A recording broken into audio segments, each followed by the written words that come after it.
साहित्य निधि में आज सुनिए सुप्रसिद्ध लेखक शेखर जोशी जी की लिखी हुई कहानी कोसी का घटवार। गुसाई का मन चिलम में नहीं लगा। महल की छां से उठकर वो फिर एक बार घट अर्थात पंचक्की के अंदर आया। अभी खप्पर में 1/4 से भी अधिक गेहूं शेष था। खप्पर में हाथ डालकर उसने व्यर्थ ही उल्टा पलटा और चक्की के पाटों के वृत्त में फैले हुए आटे को झाड़कर एक ढेर बना दिया। बाहर आते आते उसने फिर एक बार और खप्पर में झांक कर देखा, जैसे ये जानने के लिए कि इतनी देर में कितनी पिसाई हो चुकी है, परंतु अंदर की मिकदार में कोई विशेष अंतर नहीं आया था।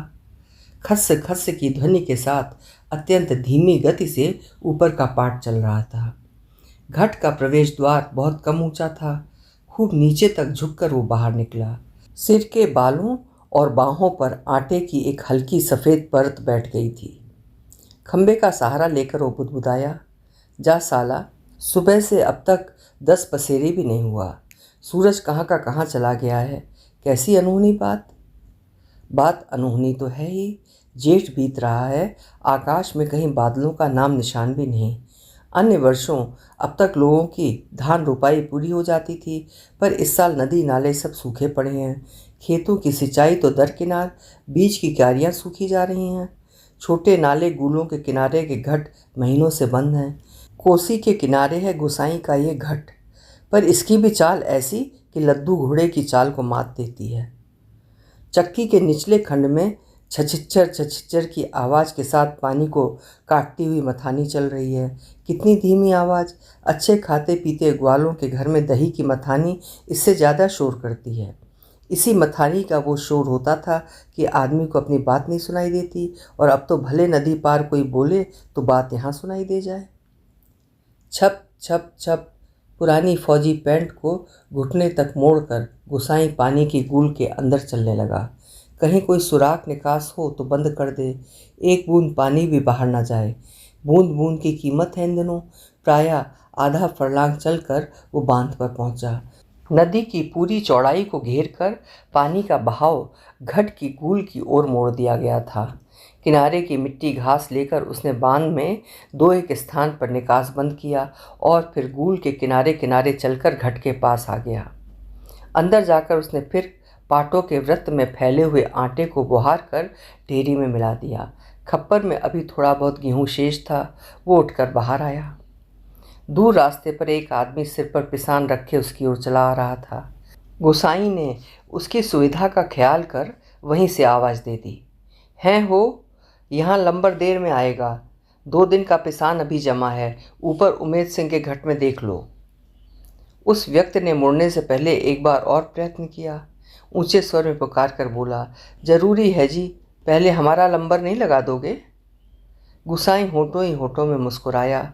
साला कैसा चीखता है, जैसे घट की आवाज़ इतनी हो कि मैं सुन न सकूं। बहुत कम ऊंची आवाज़ में उसने हाथ हिलाकर उत्तर दे दिया, यहाँ जरूरी का ही बाप रखा है जी, तुम ऊपर चले जाओ। वो आदमी लौट गया। महल की छाँव में बैठकर गुसाई ने लकड़ी के जलते कुंदे को खोदकर चिलम सुलगाई और गुड़ करता धुआं उड़ाता रहा। खस्सर खस्सर चक्की का पाट चल रहा था। किट किट किट किट किट किट खप्पर के दाने गिराने वाली चिड़िया पाट पर टकरा रही थी। छिछिर की आवाज़ के साथ मथानी पानी को काट रही थी। पत्थरों के बीच में टखने टखने तक फैला पानी क्या आवाज़ करेगा। पानी के गर्भ से निकलकर छोटे छोटे पत्थर भी अपना सिर उठाए आकाश को निहार रहे थे। दोपहरी ढलने पर भी इतनी तेज धूप, कहीं चिड़िया भी नहीं बोलती, किसी प्राणी का प्रिय अप्रिय स्वर नहीं। सूखी नदी के किनारे बैठा गुसाई सोचने लगा, क्यों उस व्यक्ति को लौटा दिया। लौट तो वो जाता ही घट के अंदर टच पड़े पिसान के थैलों को देखकर 2-4 क्षण की बातचीत का आसरा ही होता। कभी कभी गुसाई को यह अकेलापन काटने लगता है। सूखी नदी के किनारे का यह अकेलापन नहीं, जिंदगी भर साथ देने के लिए जो अकेलापन उसके द्वार पर धरना देकर बैठ गया है, वही, जिसे अपना कह सके ऐसे किसी प्राणी का स्वर उसके लिए नहीं। पालतू कुत्ते बिल्ली का स्वर भी नहीं। क्या ठिकाना ऐसे मालिक का जिसका घर द्वार नहीं, बीबी बच्चे नहीं, खाने पीने का ठिकाना नहीं। घुटनों तक उठी हुई पुरानी फौजी पैंट के मोड़ को गुसाई ने खोला। गूल में चलते हुए वो हिस्सा थोड़ा भीग गया था, पर इस गर्मी में उसे भीगी पैंट की ये शीतलता अच्छी लगी। पैंट की सलवटों को ठीक करते करते गुसाई ने हुक्के की नली से मुंह हटाया। उसके होठों के बाएं कोने पर हल्की सी मुस्कान उभर आई। बीती बातों की याद। गुसाई सोचने लगा, इसी पैंट की बदौलत यह अकेलापन उसे मिला है। नहीं, याद करने को मन नहीं करता। पुरानी, बहुत पुरानी बातें वो भूल गया है, पर हवलदार साहब की पैंट की बात उसे नहीं भूलती। ऐसी फौजी पैंट पहनकर हवलदार धर्म सिंह आया था, लॉन्ड्री की धुली नोकदार क्रीज वाली पैंट। वैसी ही पैंट पहनने की महत्वाकांक्षा लेकर गुसाई फौज में गया था, पर फौज से लौटा तो पैंट के साथ साथ जिंदगी का अकेलापन भी उसके साथ आ गया। पैंट के साथ और भी कितनी ही स्मृतियां मुखर हैं। उस बार की छुट्टियों की बात। कौन महीना? हाँ, बैसाख ही था। सिर पर क्रॉस खुकरी के क्रेस्ट वाली काली किश्ती नुमा टोपी को तिरछा रखकर फौजी वर्दी पहने वो पहली बार एनुअल लीव पर घर आया तो चीड़ बन की आग की तरह खबर इधर उधर फैल गई थी। बच्चे बूढ़े सभी उससे मिलने आए थे। चाचा का गोठ एकदम भर गया था, ठसाठस। बिस्तर की नई एकदम साफ जगमग लाल नीली धारियों वाली दरी आंगन में बिछानी पड़ी थी लोगों को बैठाने के लिए। खूब याद है, आंगन का गोबर दरी में लग गया था। बच्चे बूढ़े सभी आए थे। सिर्फ चना गुड़ या हल्द्वानी के तंबाकू का लोभ नहीं था, कल के शर्मीले गुसाई को इस नए रूप में देखने का कौतूहल भी था। पर गुसाई की आंखें उस भीड़ में जिसे खोज रही थीं वो वहाँ नहीं थी। नाले पार के अपने गांव से भैंस के कट्या को खोजने के बहाने दूसरे दिन लक्ष्मा आई थी, पर गुसाई उस दिन उससे मिल ना सका। गांव के छोकरे ही गुसाई की जान को बवाल हो गए थे। बुढ़े नरसिंह प्रधान उन दिनों ठीक ही कहते थे। आजकल गुसाई को देखकर सोबनिया का लड़का भी अपनी फटी घेर की टोपी को तिरछी पहनने लग गया है। दिन रात बिल्ली के बच्चों की तरह छोकरे उसके पीछे लगे रहते थे, सिगरेट बीड़ी या गपशप के लोभ में। एक दिन बड़ी मुश्किल से मौका मिला था उसे। लक्ष्मा को पात पतेल के लिए जंगल जाते देखकर वो छोकरों से कांकड़ के शिकार का बहाना बनाकर अकेले जंगल को चल दिया था। गांव की सीमा से बहुत दूर काफल के पेड़ के नीचे गुसाई के घुटने पर सिर रखकर लेटी लेटी लक्ष्मा काफल खा रही थी। पके गदराए गहरे लाल लाल काफल। खेल खेल में काफलों की छीना झपटी करते गुसाई ने लक्ष्मा की मुट्ठी भींच दी थी। टप टप काफलों का गाढ़ा लाल रस उसकी पैंट पर गिर गया था। लक्ष्मा ने कहा था, इसे यहीं रख जाना, मेरी पूरी बाह की कुर्ती इसमें से निकल आएगी। वो खिलखिलाकर अपनी बात पर स्वयं ही हंसती थी। पुरानी बात। क्या कहा था गुसाई ने? याद नहीं पड़ता। तेरे लिए मखमल की कुर्ती ला दूंगा मेरी सुवा, या कुछ ऐसा ही। पर लक्ष्मा को मखमल की कुर्ती किसने पहनाई? पहाड़ी पार के रमुआ ने, जो तुरी निसार लेकर उसे ब्याहने आया था। जिसके आगे पीछे भाई बहन नहीं, माई बाप नहीं, पर देश में बंदूक की नोक पर जान रखने वाले को छोकरी कैसे दे दें हम? लक्ष्मा के बाप ने कहा था। उसका मन जानने के लिए गुसाई ने टेढ़े तिरछे बात चलवाई थी। उसी साल मंगसिर को एक ठंडी उदास शाम को गुसाई की यूनिट के सिपाही किशन सिंह ने क्वार्टर मास्टर स्टोर के सामने खड़े खड़े उससे कहा था, हमारे गांव के राम सिंह ने जिद की तभी छुट्टियां बढ़ानी पड़ी। इस साल उसकी शादी थी। खूब अच्छी औरत मिली है यार, शक्ल सूरत भी खूब है, एकदम पटाखा, बड़ी हंसमुख है। तुमने तो देखा ही होगा, तुम्हारे गांव के नज़दीक की है। लक्ष्मा लक्ष्मा कुछ ऐसा ही नाम है। गुसाई को याद नहीं पड़ता कौन सा बहाना बनाकर वो किशन सिंह के पास से चला आया था। रम डे था उस दिन। हमेशा आधा पैग लेने वाला गुसाई उस दिन 2 पैग रम लेकर अपनी चारपाई पर पड़ गया था। हवलदार मेजर ने दूसरे दिन पेशी करवाई थी, मलेरिया प्रिकॉशन न करने के अपराध में। सोचते सोचते गुसाई गुदगुदाया, साला एडजुटेंट। गुसाई सोचने लगा, उस साल छुट्टियों में घर से विदा होने से एक दिन पहले वो मौका निकाल कर लक्ष्मा से मिला था।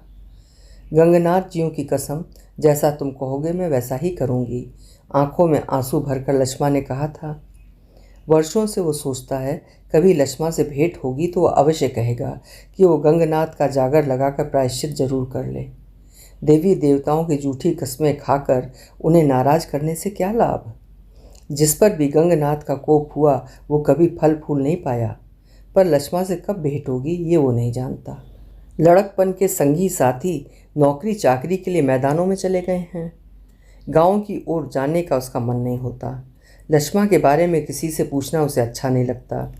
जितने दिन नौकरी रही वो पलट कर अपने गांव नहीं आया। एक स्टेशन से दूसरे स्टेशन का वॉलंटियर ट्रांसफ़र लेने वालों की लिस्ट में नायक गुसाई का नाम ऊपर आता रहा, लगातार 15 साल तक। पिछले बैसाख में ही वो गांव लौटा। 15 साल बाद रिजर्व में आने पर काले बालों को लेकर गया था, खिचड़ी बाल लेकर लौटा। लक्ष्मा का हट उसे अकेला बना गया। आज इस अकेलेपन में कोई होता जिसे गोसाई अपनी ज़िंदगी की किताब पढ़कर सुनाता। शब्द अक्षर कितना देखा, कितना सुना और कितना अनुभव किया है उसने। पर नदी के किनारे की तपती रेत, पंचक्की की खटर खटर और महल की छाया में ठंडी चिलम को निष्प्रयोजन गुड़गुड़ाता गोसाई। और चारों ओर अन्य कोई नहीं, एकदम निर्जन, निस्तब्ध, सुनसान। एकाएक गोसाई का ध्यान टूटा। सामने पहाड़ी के बीच की पगडंडी के सिर पर बोझ लिए एक नार आकृति उसी ओर चली आ रही थी। गोसाई ने सोचा यहीं से आवाज़ देकर उसे लौटा दे। कोसी के चिकने काई लगे पत्थरों पर कठिनाई से चलकर उसे वहाँ तक आकर केवल निराश लौट जाने को क्यों वो बातें करे। दूर से चिल्ला चिल्ला कर पिसान स्वीकार करवाने की लोगों की आदत के कारण वो तंग हो चुका था। इस कारण आवाज़ देने को उसका मन नहीं हुआ। वो आकृति अब तक पगडंडी छोड़कर नदी के मार्ग में आ पहुंची थी। चक्की की बदलती आवाज़ को पहचान कर गुसाई घट के अंदर चला गया। खप्पर का अनाज खत्म हो चुका था।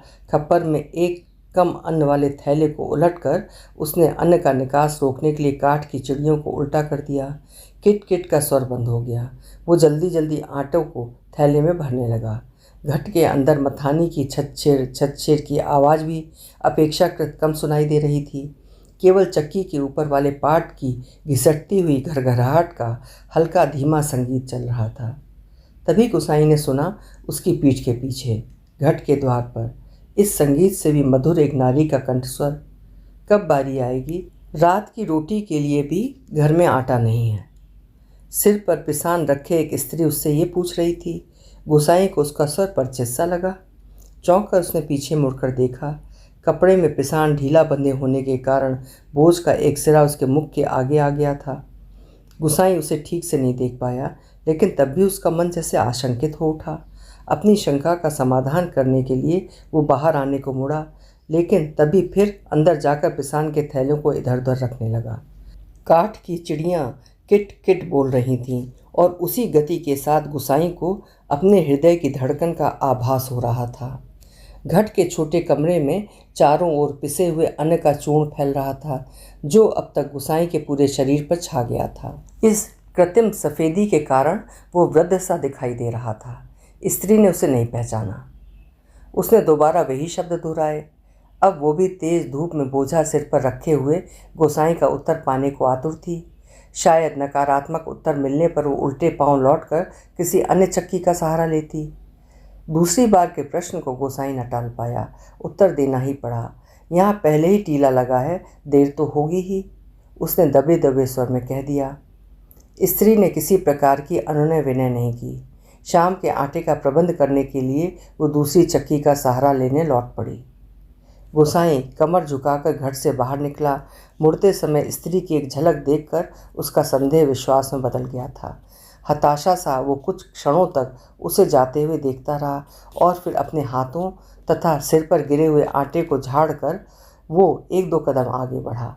उसके अंदर की किसी अज्ञात शक्ति ने जैसे उसे वापस जाती हुई उस स्त्री को बुलाने को बाध्य कर दिया। आवाज़ देकर उसे बुला लेने को उसने मुंह खोला, परंतु आवाज़ न दे सका। एक झिझक, एक असमर्थता थी जो उसका मुंह बंद करे हुए थी। वो स्त्री नदी तक पहुंच चुकी थी। गोसाई के अंतर में तीव्र उथल पुथल मच गई। इस बार आवेग इतना तीव्र था कि वो स्वयं को रोक नहीं पाया।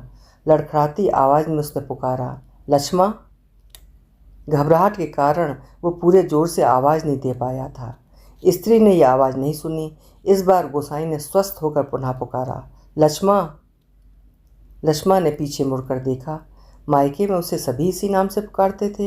ये संबोधन उसके लिए स्वाभाविक था, परंतु उसे शंका शायद ये थी कि चक्की वाला एक बार पिसान स्वीकार न करने पर भी दोबारा उसे बुला रहा है या उसे केवल भ्रम हुआ है? उसने वहीं से पूछा, मुझे पुकार रहे हैं जी? गोसाई ने संयत स्वर में कहा, हाँ ले आ, हो जाएगा। लक्ष्मा क्षण भर रुकी और फिर घट की ओर लौट आई। अचानक साक्षात्कार होने का मौका न देने की इच्छा से गोसाई व्यस्तता का प्रदर्शन करता हुआ महल की छाव में चला गया। लक्ष्मा पिसान का थैला घट के अंदर रखाई। बाहर निकलकर उसने आंचल के कोर से मुंह पोंछा। तेज धूप के चलने के कारण उसका मुंह लाल हो गया था। किसी पेड़ की छाया में विश्राम करने की इच्छा से उसने इधर उधर देखा। महल के पेड़ की छाया को छोड़कर अन्य कोई बैठने लायक स्थान नहीं था। वो उसी ओर चलने लगी। गुसाई की उदारता के कारण ऋणी सी होकर ही जैसे उसने निकट आते आते कहा, तुम्हारे बाल बच्चे जीते रहें घटवार जी, बड़ा उपकार का काम कर दिया तुमने। ऊपर के घट में भी न जाने कितनी देर में नंबर मिलता। अजात संतति के प्रति दिए गए आशीर्वचनों को गुसाई ने मन ही मन विनोद के रूप में ग्रहण किया। इस कारण उसकी मानसिक उथल पुथल कुछ कम हो गई। लक्ष्मा उसकी ओर देखे इससे पूर्व ही उसने कहा, जीते रहे तेरे बाल बच्चे लक्ष्मा, मायके कब आई? गुसाई ने अंतर में घुमड़ती आंधी को रोक कर ये प्रश्न इतने संयत स्वर में किया जैसे वो भी अन्य 10 आदमियों की तरह लक्ष्मा के लिए एक साधारण व्यक्ति हो। दाड़िम की छाया में पात पतेल झाड़ कर बैठते लक्ष्मा ने शंकित दृष्टि से गुसाई की ओर देखा। कोसी की सूखी धार अचानक जल प्लावित होकर बहने लगती तो भी लक्ष्मा को इतना आश्चर्य नहीं होता जितना अपने स्थान से केवल 4 कदम की दूरी पर गुसाई को इस रूप में देखने पर हुआ।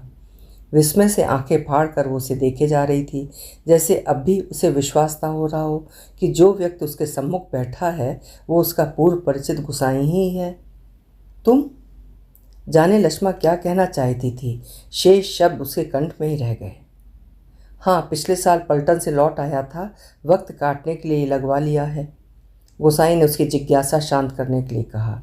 होंठों पर मुस्कान लाने की उसने असफल कोशिश की।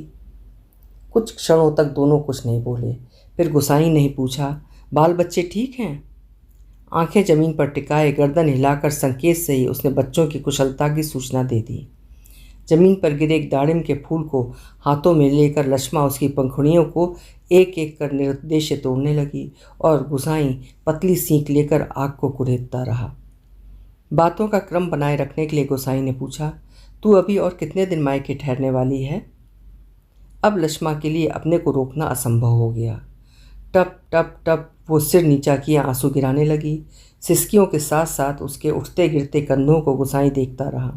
उसे ये सूझ नहीं रहा था कि वो किन शब्दों में अपनी सहानुभूति प्रकट करे। इतनी देर बाद सहसा गुसाई का ध्यान लक्ष्मा के शरीर की ओर गया। उसके गले में काला चिरेऊ मतलब सुहाग चिन्ह नहीं था। हतप्रभ सा गुसाई उसे देखता रहा। अपनी व्यवहारिक अज्ञानता पर उसे बेहद झुंझलाहट हो रही थी। आज अचानक लक्ष्मा से भेंट हो जाने पर वो उन सब बातों को भूल गया जिन्हें वो कहना चाहता था। इन क्षणों में वो केवल मात्र श्रोता बनकर रह जाना चाहता था। गुसाई की सहानुभूतिपूर्ण दृष्टि पाकर लक्ष्मा आंसू पोंछती हुई अपना दुखड़ा रोने लगी। जिसका भगवान नहीं होता उसका कोई नहीं होता। जेठ जेठानी से किसी तरह पिंड छुड़ाकर यहाँ माँ की बीमारी में आई थी, वो भी मुझे छोड़कर चली गई। एक अभागा मुझे रोने को रह गया है, उसी के लिए जीना पड़ रहा है, नहीं तो पेट पर पत्थर बांधकर कहीं डूब मरती, जंजाल कटता। यहाँ काका काकी के साथ रह रही हो? गुसाई ने पूछा। मुश्किल पड़ने पर कोई किसी का नहीं होता जी। बाबा की जायदाद पर उनकी आंखें लगी हैं, सोचते हैं कहीं मैं हक न जमा लूँ। मैंने साफ साफ कह दिया, मुझे किसी का लेना देना नहीं है। जंगलात का लीसा ढो ढो कर अपनी गुजर कर लूँगी, किसी की आँख का कांटा बनकर नहीं रहूँगी। गुसाई ने किसी प्रकार की मौखिक संवेदना नहीं प्रकट की, केवल सहानुभूतिपूर्ण दृश्य से उसे देखता बर रहा। दाड़िम के वृक्ष से पीठ टिकाए लक्ष्मा घुटने मोड़कर बैठी थी। गुसाई सोचने लगा, 15-16 साल किसी की ज़िंदगी में अंतर लाने के लिए कम नहीं होते। समय का वो अंतराल लक्ष्मा के चेहरे पर भी एक छाप छोड़ गया था, पर उसे लगा उस छाप के नीचे वो आज भी 15 वर्ष पहले की लक्ष्मा को देख रहा है। कितनी तेज़ धूप है इस साल। लक्ष्मा का स्वर उसके कानों में पड़ा, प्रसंग बदलने के लिए ही, जैसे लक्ष्मा ने ये बात जानबूझकर कही हो। और अचानक उसका ध्यान उस ओर चला गया जहाँ लक्ष्मा बैठी थी। दाड़िम की फैली फैली अधढकी डालों से छनकर धूप उसके शरीर पर पड़ रही थी। सूरज की एक पतली किरण न जाने कब से लक्ष्मा के माथे पर गिरी हुई एक लट को सुनहरी रंगीनी में डुबो रही थी। गुसाई एकटक उसे देखता रहा। दोपहर तो बीत चुकी होगी, लक्ष्मा ने प्रश्न किया तो गुसाई का ध्यान टूटा। हाँ, अब तो 2 बजने वाले होंगे, उसने कहा। उधर धूप लग रही हो तो इधर आ जाओ ना छाँव में। कहता हुआ गुसाई एक जम्हाई लेकर अपने स्थान से उठ गया। नहीं, यहीं ठीक है, कहकर लक्ष्मा ने गुसाई की ओर देखा, लेकिन वो अपनी बात कहने के साथ ही दूसरी ओर देखने लगा था। घट में कुछ देर पहले डाला हुआ पिसान समाप्ति पर था। नंबर पर रखे हुए पिसान की जगह उसने जाकर जल्दी जल्दी लक्ष्मा का अनाज खप्पर में खाली कर दिया। धीरे धीरे चलकर गुसाई गूल के किनारे तक गया। अपनी अंजलि से भर भर कर उसने पानी पिया और फिर पास ही बंजर घट के अंदर जाकर पीतल और एल्युमिनियम के कुछ बर्तन लेकर आग के निकट लौट आया। आसपास की पड़ी हुई सूखी लकड़ियों को बटोर कर उसने आग सुलगाई और एक कालिक पुती पटलोई में पानी रखकर जाते जाते लक्ष्मा की ओर मुँह कर कह गया, चाय का टाइम भी तो हो रहा है, पानी उबल जाए तो पत्ती डाल देना, पुड़िया में पड़ी है। लक्ष्मा ने कोई उत्तर नहीं दिया। वो उसे नदी की ओर जाने वाली पगडंडी पर जाता हुआ देखती रही। सड़क किनारे की दुकान से दूध लेकर लौटते लौटते गुसाई को काफ़ी समय लग गया था। वापस आने पर उसने देखा एक 6-7 वर्ष का बच्चा लक्ष्मा की देह से सटकर बैठा हुआ है। बच्चे का परिचय देने की इच्छा से जैसे लक्ष्मा ने कहा, इस छोकरे को घड़ी भर के लिए भी चैन नहीं मिलता, जाने कैसे पूछता खोजता मेरी जान खाने को यहाँ भी पहुँच गया है।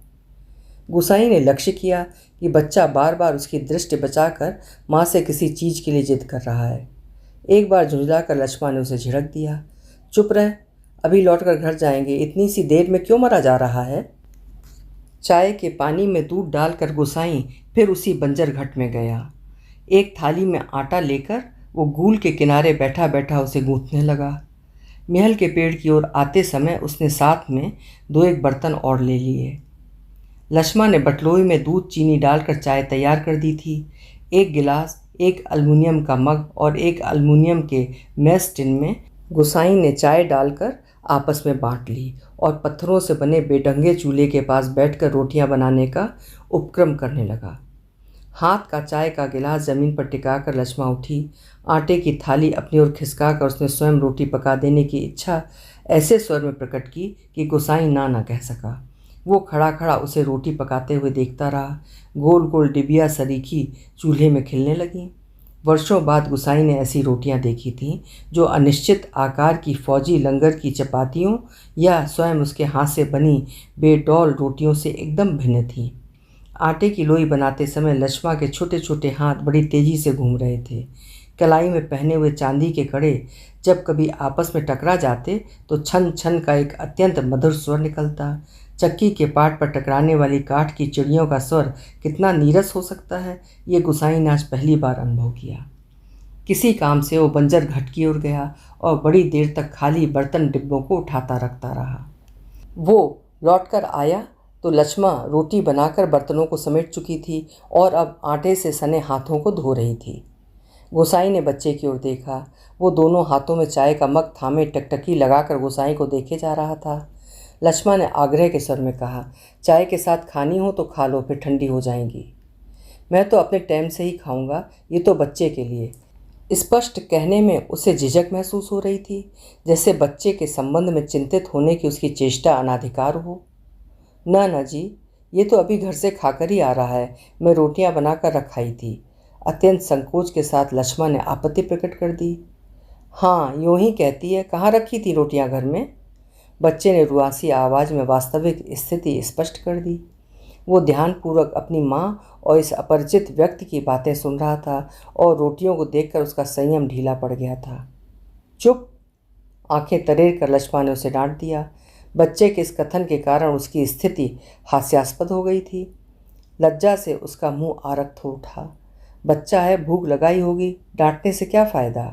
गुसाई ने बच्चे का पक्ष लेकर 2 रोटियां उसकी ओर बढ़ा दीं, परंतु माँ की अनुमति के बिना उसे स्वीकारने का साहस बच्चे को नहीं हो रहा था।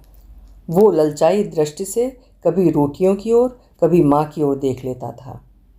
गोसाई के बार बार आग्रह करने पर बच्चा रोटियां लेने में संकोच करता रहा तो लक्ष्मा ने उसे झिड़क दिया, मर, अब ले क्यों नहीं लेता, जहाँ जाएगा वहीं अपने लक्षण दिखाएगा। इससे पहले कि बच्चा रोना शुरू कर दे, गोसाई ने रोटियों के ऊपर एक टुकड़ा गुड़ रखकर बच्चे के हाथ में दे दिया।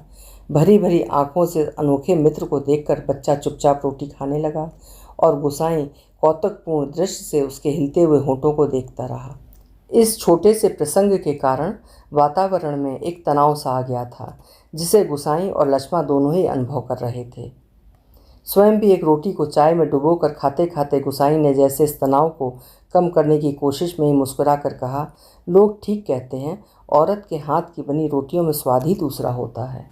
लक्ष्मा ने करुण दृष्टि से उसकी ओर देखा। गोसाई हो कर खोखली हंसी हंस रहा था। कुछ साग सब्जी होती तो बेचारा एक आध रोटी और खा लेता। गोसाई ने बच्चे की ओर देखकर अपनी व्यवस्था प्रकट की। ऐसा ही खाने पीने वाले की तकदीर लेकर पैदा हुआ होता तो मेरा भाग क्यों फूटता। 2 दिन से घर में तेल नमक नहीं है, आज थोड़े पैसे मिले हैं, आज ले जाऊंगी कुछ सौदा। हाथ से अपनी जेब टटोलते गोसाई ने संकोचपूर्ण स्वर में कहा, लक्ष्मा। लक्ष्मा ने जिज्ञासा से उसकी ओर देखा। गोसाई ने जेब से एक नोट निकालकर उसकी ओर बढ़ाते हुए कहा, ले, काम चलाने के लिए रख ले, मेरे पास अभी और हैं, परसों दफ्तर से मनी ऑर्डर आया था। नहीं नहीं जी, काम तो चल ही रहा है, मैं इस मतलब से थोड़ी कह रही थी, ये तो बात में बात चली थी तो मैंने कहा, कहकर लक्ष्मा ने सहायता लेने से इनकार कर दिया। गोसाई को लक्ष्मा का यह व्यवहार अच्छा नहीं लगा। रूखी आवाज़ में वो बोला, दुख तकलीफ के वक्त ही आदमी आदमी के काम नहीं आया तो बेकार है। साला, कितना कितना फूका हमने ज़िंदगी में, है कोई हिसाब, पर क्या फ़ायदा, किसी के काम तो नहीं आया। इसमें एहसान की क्या बात है, पैसा मिट्टी है साला, किसी के काम नहीं आया तो मिट्टी। परंतु गोसाई के इस तर्क के बावजूद भी लक्ष्मा अड़ी रही। बच्चे के सिर पर हाथ फेरते हुए उसने दार्शनिक गंभीरता से कहा, गंगनाथ दाहिने रहें तो भले बुरे दिन निभ जाते हैं जी, पेट क्या है, घट के खप्पर की तरह जितना डालो कम हो जाए। अपने पराये प्रेम में हंस बोल दें तो वही बहुत है दिन काटने के लिए। गोसाई ने गौर से लक्ष्मा के मुंह की ओर देखा। वर्षों पहले उठे हुए ज्वार और तूफान का वहाँ कोई चिन्ह शेष नहीं था। अब वो सागर जैसे सीमाओं में बंधकर शांत हो चुका था। रुपया लेने के लिए लक्ष्मा से अधिक आग्रह करने का उसका साहस नहीं हुआ, पर गहरे असंतोष के कारण बुझा बुझा सा वो धीमी चाल से चलकर वहाँ से हट गया। सहसा उसकी चाल तेज हो गई और घर के अंदर जाकर उसने एक बार शंकित दृष्टि से बाहर की ओर देखा।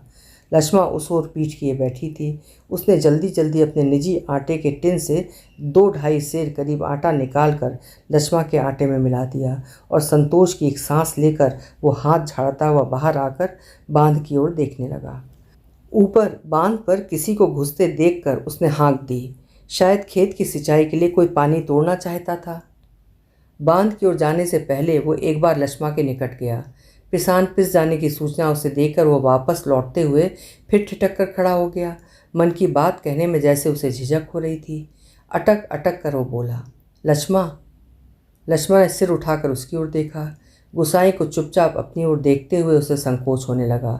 वो न जाने क्या कहना चाहता है, पर गोसाई ने झिझकते हुए केवल इतना ही कहा, कभी 4 पैसे जुड़ जाएं तो गंगनाथ का जागर लगाकर भूल चूक की माफ़ी मांग लेना। पूत परिवार वालों को देवी देवता के कोप से बचे रहना चाहिए। लक्ष्मा की बात सुनने के लिए वो नहीं रुका। पानी तोड़ने वाले खेतिहर से झगड़ा निपटाकर कुछ देर बाद लौटते हुए उसने देखा, सामने वाले पहाड़ की पगडंडी पर सिर पर आटा लिए लक्ष्मा अपने बच्चे के साथ धीरे धीरे चली जा रही थी। वो उन्हें पहाड़ी के मोड़ तक पहुंचने तक टकटकी बांधे देखता रहा। घट के अंदर काठ की चिड़ियाँ अब भी किटकिट आवाज़ कर रही थीं। चक्की का पाट खिस्सर खिस्सर चल रहा था और मथानी की पानी काटने की आवाज़ आ रही थी।